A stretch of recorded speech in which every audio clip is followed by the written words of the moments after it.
total believer in what Pete's trying to do in terms of developing leadership, and we're going to take it in partnership with a lot of the other organizations that are trying to build leadership. But you're exactly right. There's a gap.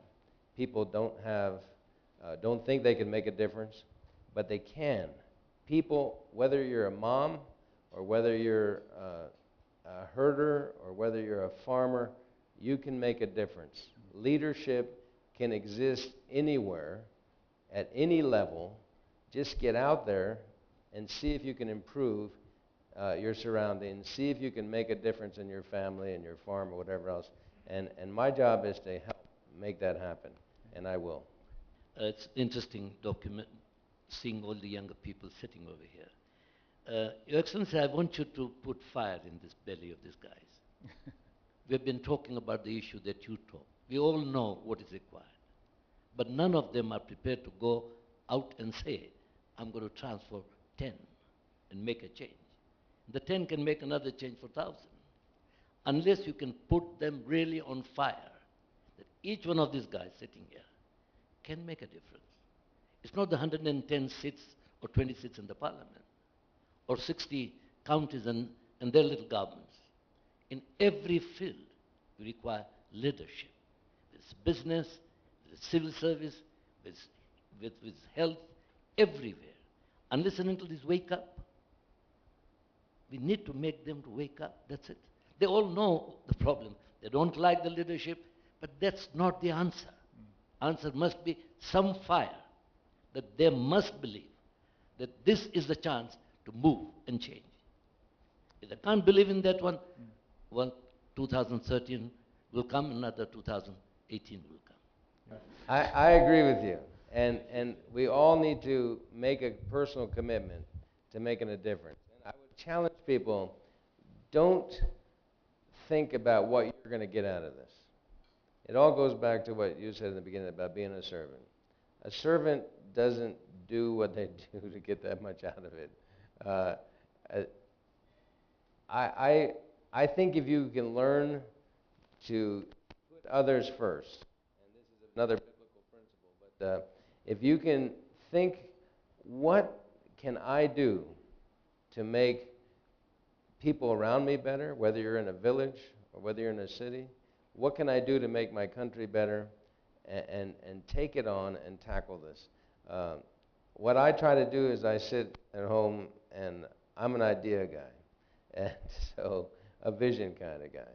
And I sit and say, what can I do to make my embassy run smoother? What can I do to make my people happier?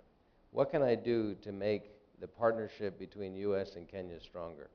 And I just spend a lot of time thinking about this thing. It is not about me. It's about others. Ambassador, could you tell us a few of the things that have changed in the embassy since you came here? Yeah, it used to be 40 days from the time you made an application for a visa until you got in there. And I said, okay, I think we can fix this. We either need fewer people asking for visas. That's not going to happen. We need more people processing visas. That probably we can do. And then so I looked and I found out that we had 4 people in language training.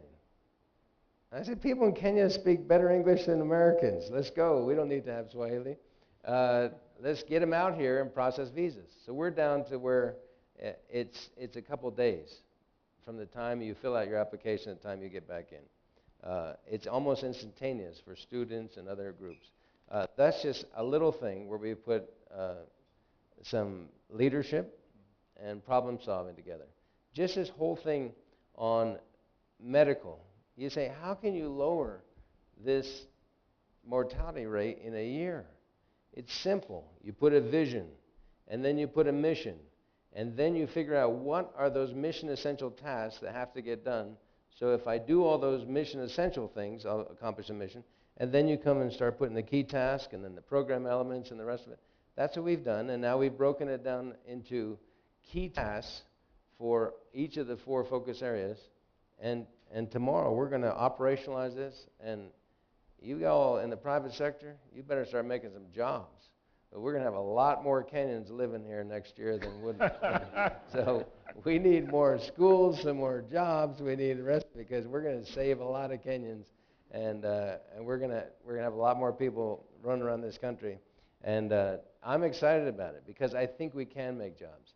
I think we can build more schools. I think we can have a vibrant national community and a vibrant local community.